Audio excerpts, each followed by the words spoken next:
Bab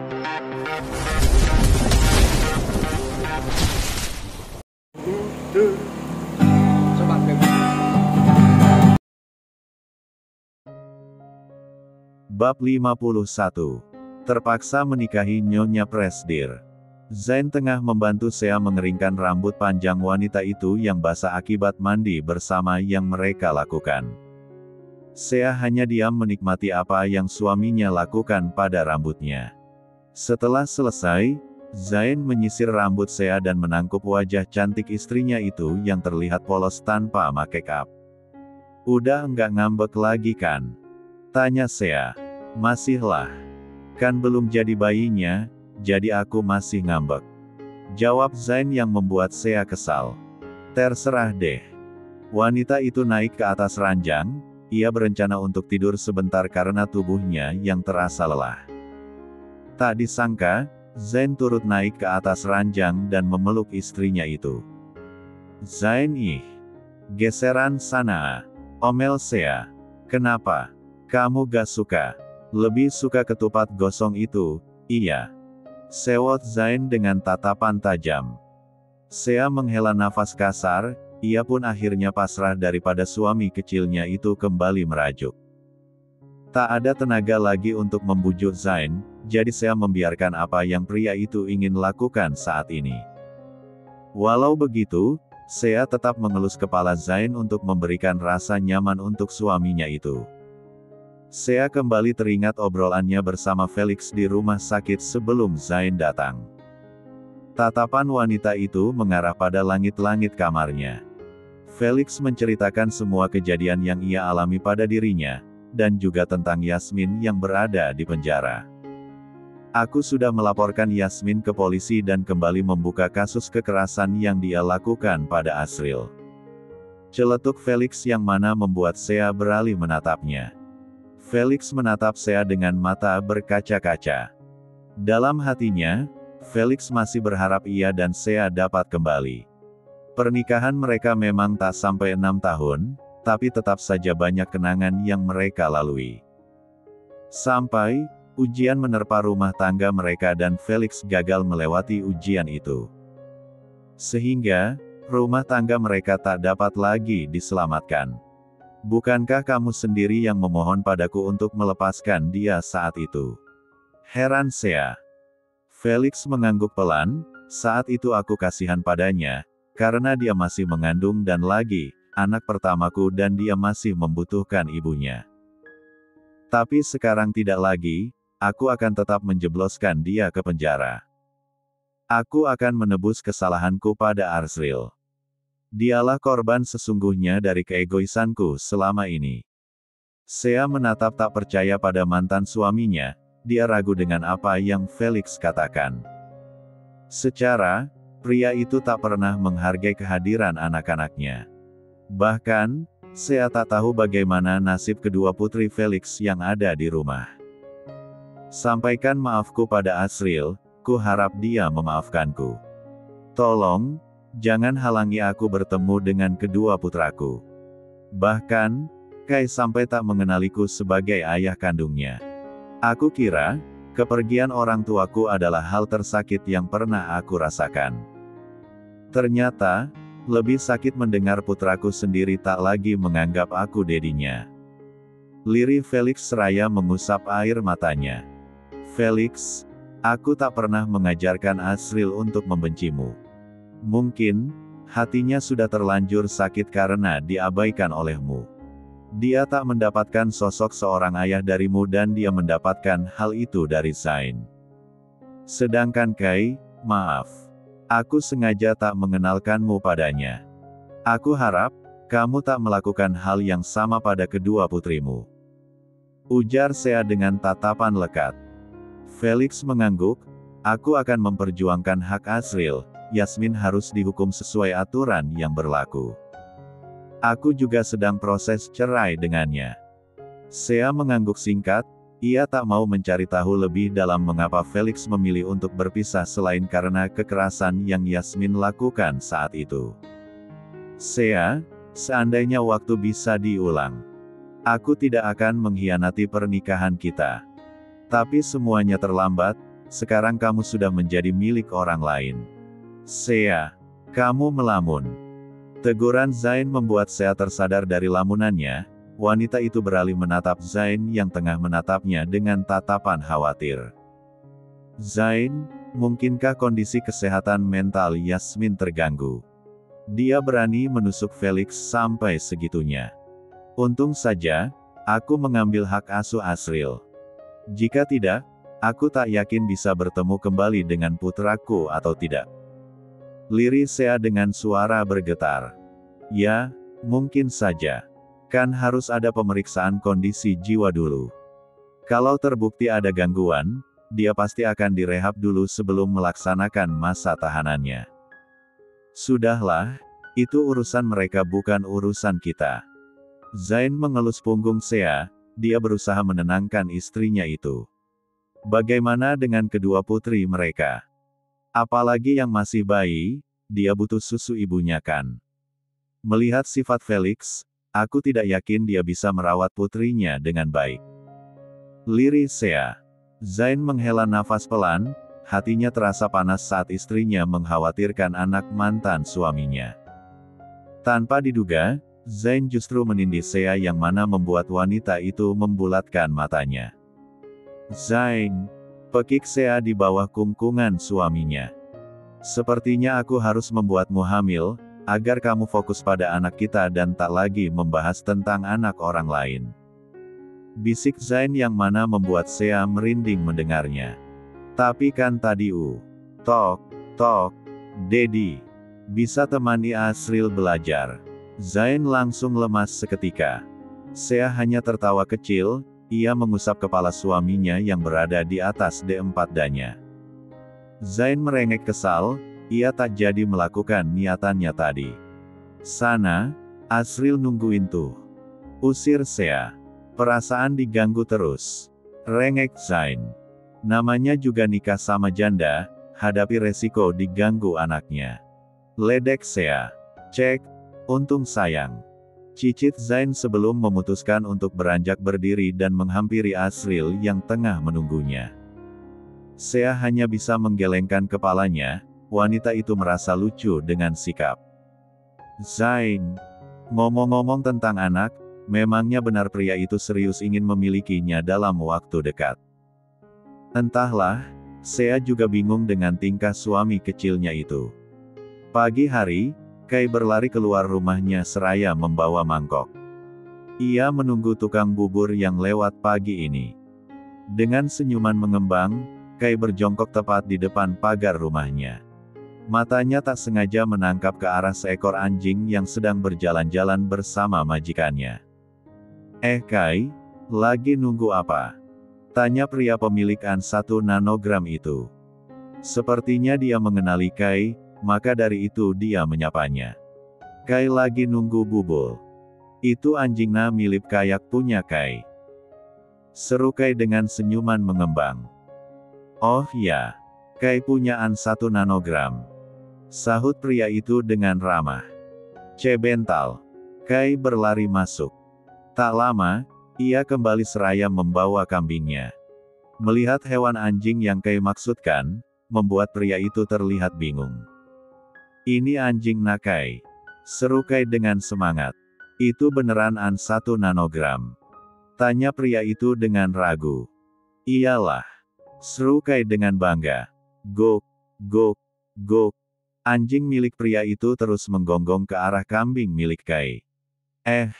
Kok jualannya nda milip? Batin Kai seraya menatap ke arah kambingnya. Beye. Pria itu tertawa, ia sudah tahu sejak awal itu adalah kambing. Namun, entah mengapa anak tetangganya itu mengatakan jika itu adalah anjing. Kai, itu kambing.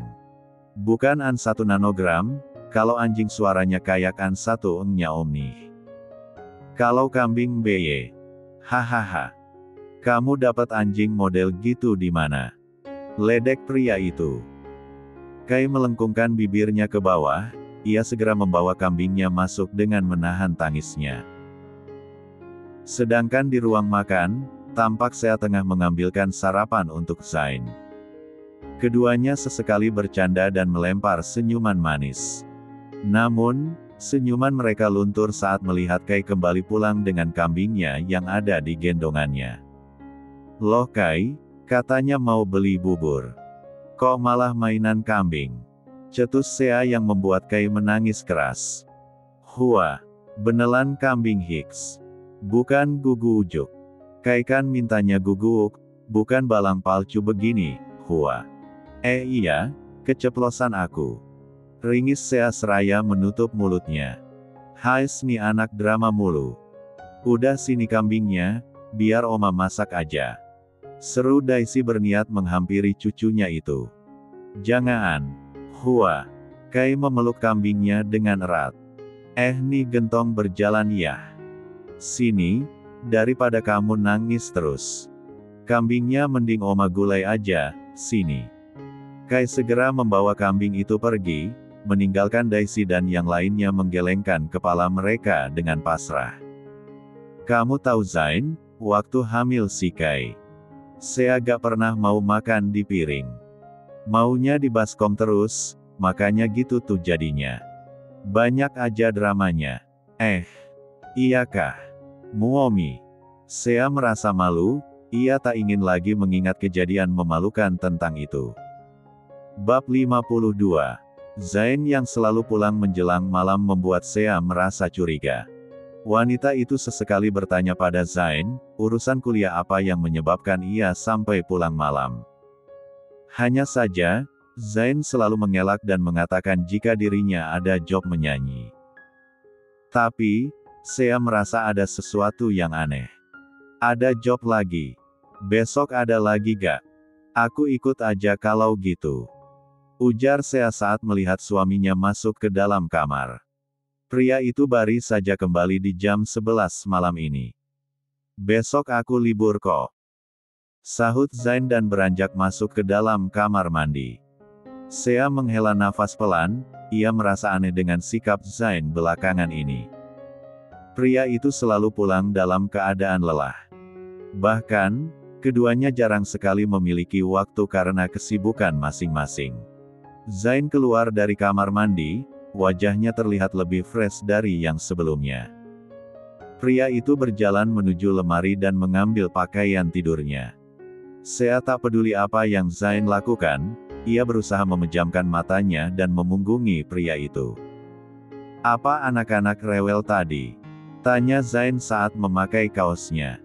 "Kai yang rewel, dia memaksaku untuk memintamu pulang. Dia ingin ditemani tidur olehmu," balas Sea tanpa membuka matanya. "Ya sudah, aku ke kamar Kai dulu." Zain beranjak pergi, meninggalkan Sea yang melongo menatap kepergiannya. Apa dia tidak tanya keadaanku? Bisa-bisanya dia main pergi begitu saja. Kalau ada anak lagi, apa aku tak semakin terabaikan olehnya? Pekik Sea dengan kesal. Karena tak mau larut dalam kekesalan, Sea lebih memilih tidur. Ia tak peduli lagi Zain akan kembali atau tidak ke kamar ini. Sementara itu, Zain masuk ke kamar Kai. Anak itu ternyata sudah tertidur pulas seraya memeluk boneka beruangnya. Perlahan, Zain melangkahkan kakinya masuk ke dalam kamar dan mendekati ranjang anak itu. "Kai cariin Dedi tadi ya?" bisik Zain seraya mengelus lembut kepala Kai. Zain mendudukkan dirinya di tepi ranjang, ia membenarkan letak selimut Kai agar anak itu tak kedinginan. Pandangan Zain terus tertuju pada wajah polos Kai ketika tertidur. Bahkan, pipi gembulnya terjepit karena tertekan oleh bantalnya. "Kenapa Kai bisa selucu ini sih? Gemes. Mau cubit, tapi takut bangun," cicit Zain dengan gemas. "Maaf ya, Dedi gak bisa temani Kai main. Dedi lagi ngumpulin duit, buat nyambut kehadiran dedek baru. Buat belikan Kai mainan juga, buat ajak Kai makan es krim. Nanti, kapan-kapan Dedi ajak Kai makan es krim ya," bisik Zain tepat di samping telinga anak itu. Kai masih tertidur dengan pulas, ia tak akan bangun sebelum kenyang tidur. Setelah puas melihat Kai, Zain pun memutuskan untuk kembali ke kamar. Namun, saat dirinya akan menutup pintu kamar Kai, tiba-tiba dirinya dikejutkan dengan kehadiran Asriel yang berdiri di belakangnya. Kaget. Pekik Zain seraya memegangi D4 danya. Asriel, ngagetin Dedi aja kamu. Kok jam segini belum tidur? Seru Zain dengan jantungnya yang berdebar kencang. Asriel mau ngomong sama Dedi. Ujar Asriel seraya menatap lekat Dedi sambungnya itu.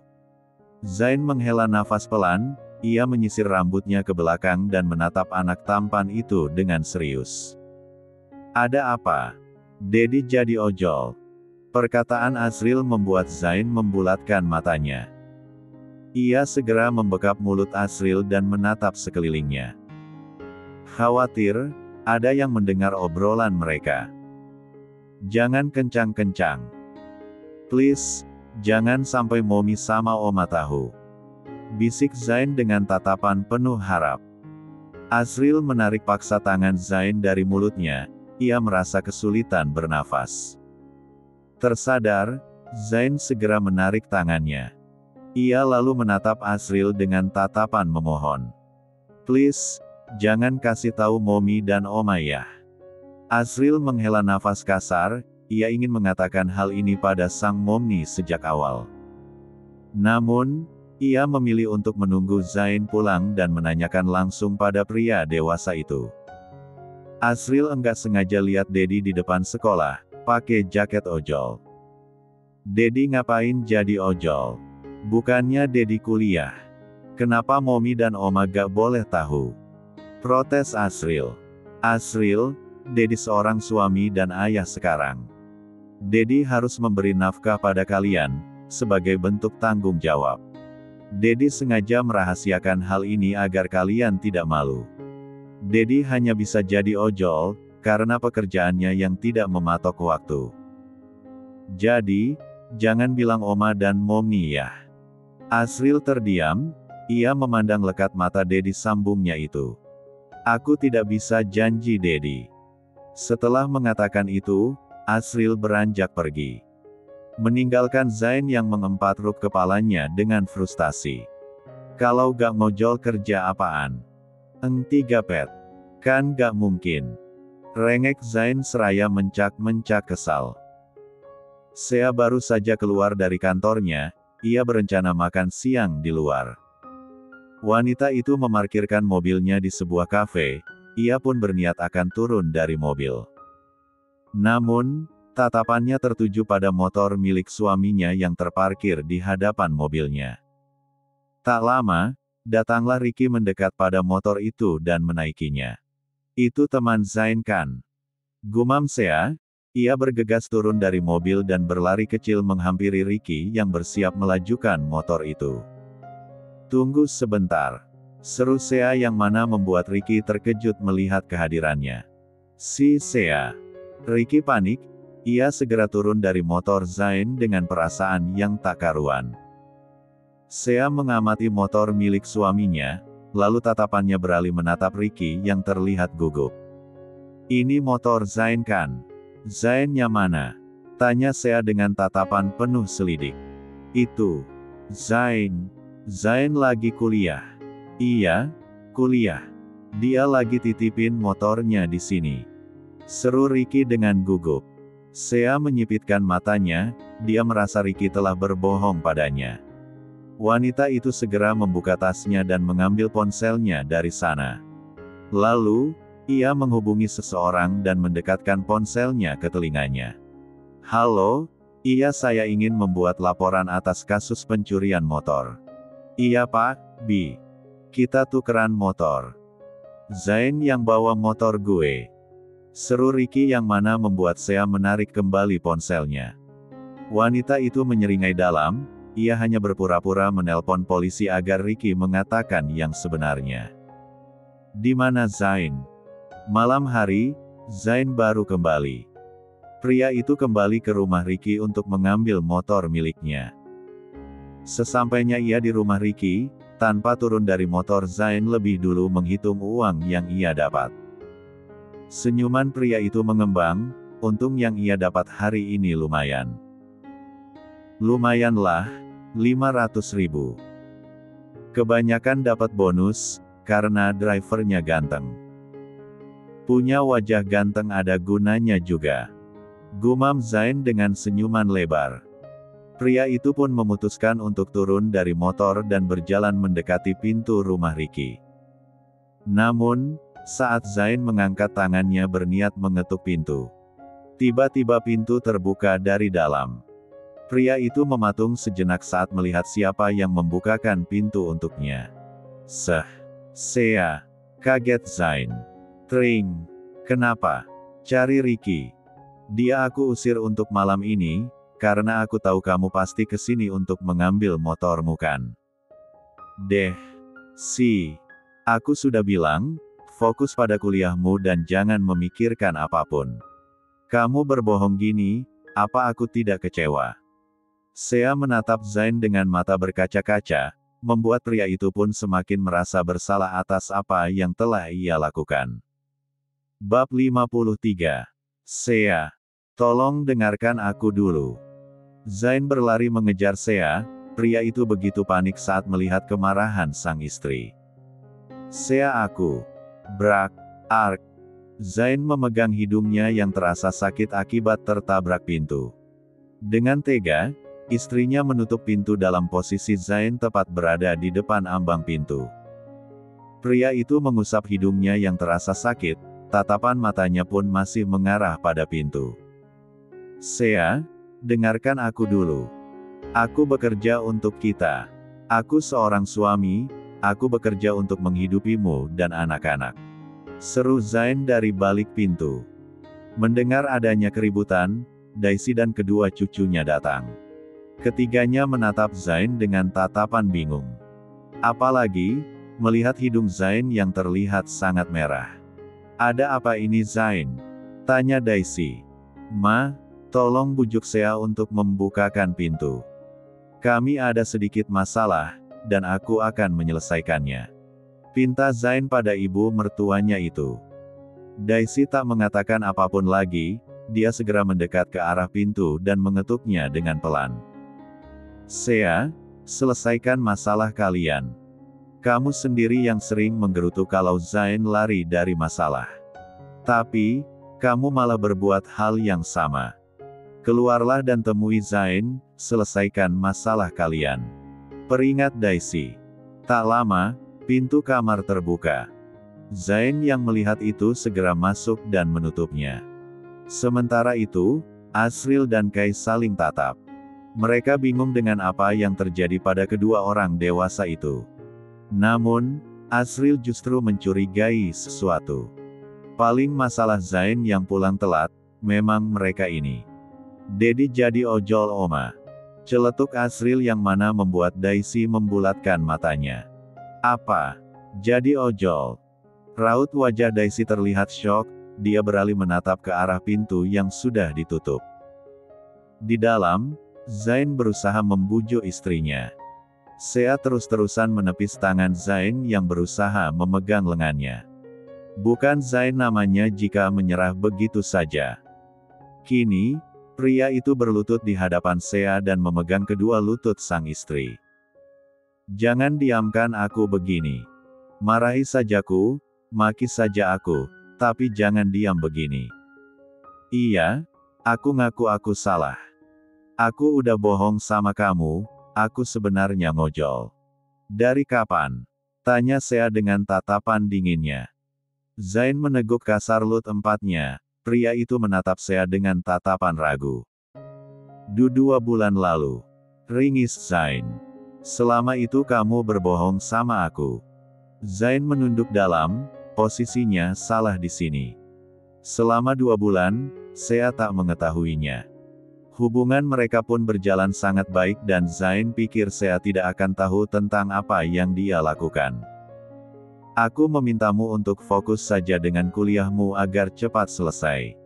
Kamu bisa membantuku di perusahaan, Zain. Kamu punya potensi yang besar untuk sukses. Aku sengaja kuliahin kamu, supaya kemampuan kamu lebih terasah. Kalau kamu mau bekerja, katakan padaku. Aku akan mencarikanmu posisi yang bagus di kantor. Kamu memiliki kecerdasan, dan cara berpikir yang matang. Jangan kamu sia-siakan itu. Jelas Sea panjang lebar. Sea, aku tak bisa bekerja di kantor.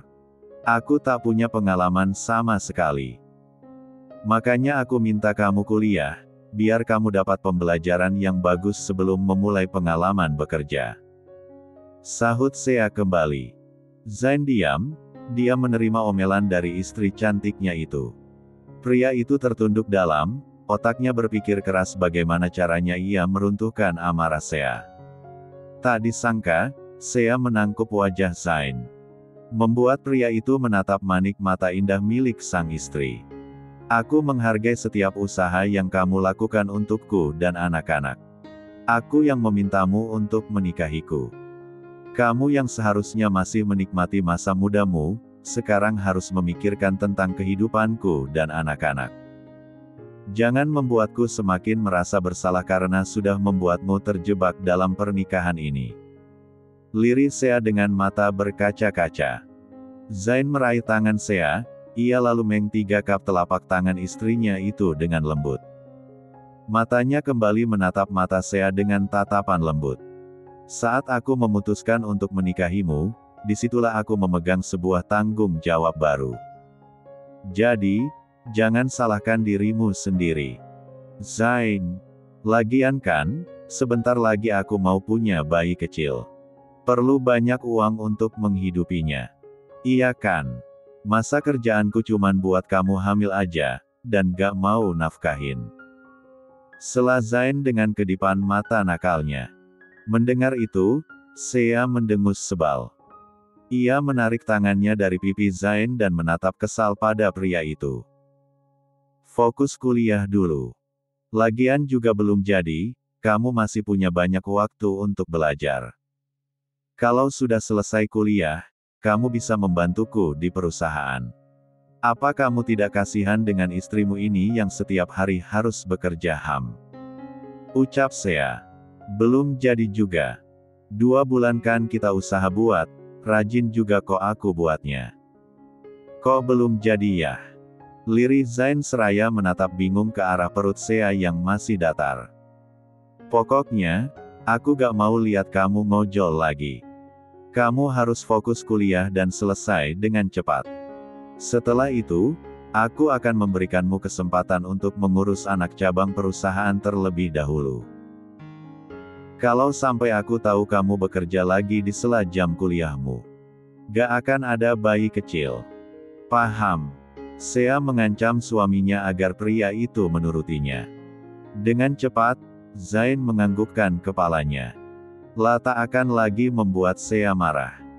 Karena, dirinya ingin segera punya bayi kecil yang lucu. Bagaimana kalau kita bekerja sama? Aku keluar, dan kamu jaga lilin. Kita sama-sama cari uang. Tidur di kamarmu sana. Seru Asril saat Kai justru tidur di kamarnya. Olang mau dicini juga. Dedi tidur sama Momi, kita berdua. Sahut Kai tak kalah kesal. Anak itu memilih memeluk gulingnya dan membelakangi Asril. Tadi abang udah bilang kan, jangan peluk kambingmu itu. Bau. Udah sana, abang gak mau tidur sama kambing. Perkataan Asril membuat Kai meradang. Anak itu beranjak duduk dan menatap Asril dengan tatapan tajam. Kai bukan kambing ya? Teriak Kai dengan kesal. Abang bilang tadi apa? Jangan peluk kambing. Sekarang, kamu bau kambing.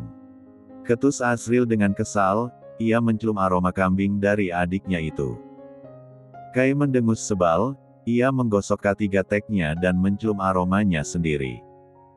Nda bau kambing kok, bau acem sedikit doang. Kai kan tadi belum mandi kole. Coba klum, cuma acem sedikit doang. Kai mengulurkan tangannya pada hidung Asril. Seketika, Asril pun membulatkan matanya. Kai. Asril menutup hidungnya, ia segera berlari keluar. Meninggalkan Kai yang terlihat bingung menatap kepergiannya. Olang sedikit acem doang, nda bau juga. Kai kembali menggosok ketiga teknya dan mencium aroma tubuhnya sendiri. Nda bau kambing kok, cegel bau ketiga tekna Kai. Acem dikit nda ngaluh kata Oma. Lanjut anak itu. La memilih tidur dan tak memperdulikan Asril yang akan tidur di mana. Tampak, Davita tengah berada di gudang rumahnya. Wanita itu meraih sebuah album foto dan membukanya. Ia menatap foto dirinya dengan seorang wanita cantik di sebelahnya. Tampak, keduanya tersenyum lebar menatap ke arah kamera. Davita tersenyum melihatnya, matanya pun terlihat berkaca-kaca. Apa kabarmu? Sedang apa kau sekarang, Ham? Aku sudah melakukan tugasku, untuk menebus kesalahanku padamu. Maaf karena sudah membuatmu terjebak bersamanya Hicks. Seharusnya aku tak membawamu ke sana dan membuatmu terjebak dengan pria itu Hicks. Davita menghapus air matanya, kau tahu. Aku bertemu dengan Zain. Yah, aku kembali bertemu dengannya. Dia. Mama kenal dengan Zain. Davita berbalik, matanya membulat sempurna saat melihat Richard berdiri di hadapannya dengan tatapan tajam. Dengan gugup, Davita menyembunyikan foto itu dan segera menatap putranya. Richard, kenapa belum tidur? Ini sudah malam, sebaiknya. Mama kenal dengan Zain sebelumnya. Jawab aku mah. Sentak Richard dengan tatapan tajam. Richard, Ma, Zain adalah anak di luar nikah. Mama sangat mengenalnya karena ibunya adalah sahabat Mama. Sentak Davita yang mana membuat Richard mematung. Apa? Ya, asal-usul Zain, Mama tahu dengan jelas. Mama, satu-satunya orang yang tahu asal-usul anak itu. Siapa ayahnya, siapa ibunya, Mama mengetahuinya. Kamu sudah tahu kan? Mama minta, kamu tutup rapat hal ini. Jangan biarkan siapapun tahu. Terang Davita dengan air matanya yang luruh membasahi pipinya. Richard menatap sang mama dengan tatapan tak percaya, dia sungguh syok dengan apa yang dirinya dengar. Pria itu pun berbalik, ia beranjak pergi dari sana. Meninggalkan Davita yang menundukkan kepalanya seraya menghela nafas berat. Maaf. Lirih Davita dengan tubuh yang bergetar menahan tangis.